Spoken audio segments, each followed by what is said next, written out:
Heading back to court after a Suffolk judge declares a mistrial. The judge says key evidence was withheld from the defense.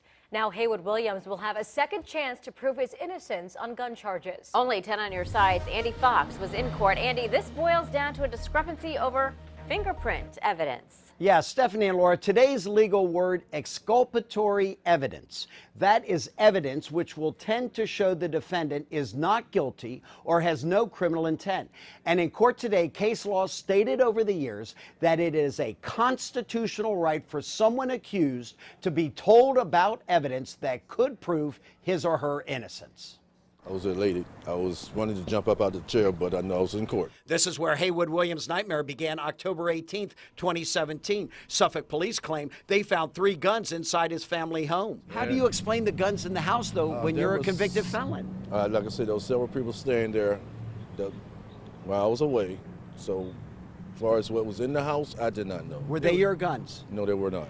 Well, Williams and his attorney, Sonny Stallings, didn't know. The guns were dusted for fingerprints. This analysis returned 10 months before trial. No prints found, and a latent print had insufficient detail.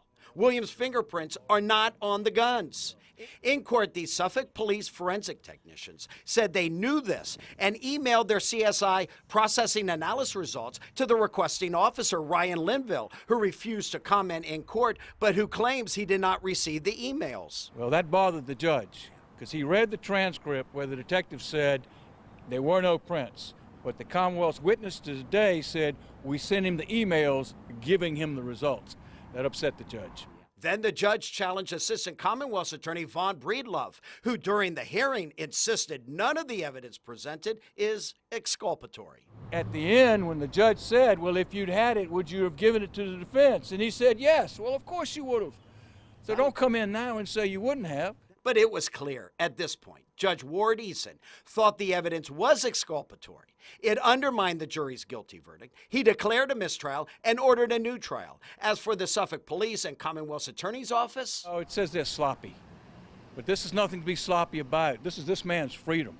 A jury recommended 2 years in the penitentiary for him, and that's where he'd be if we hadn't discovered this evidence. Now we got a new game plan. We're back on the playing field again, and we're even. We're going to start out again. We had an even kill. The Assistant Commonwealth's Attorney Vaughn Breedlove claims he did not know about the fingerprint analysis during trial. We asked him for comment, but he refused, claiming the case is still a pending legal matter. The details on the new trial for Haywood Williams III hammered out next Friday. In the newsroom, Andy Fox, 10 on your side.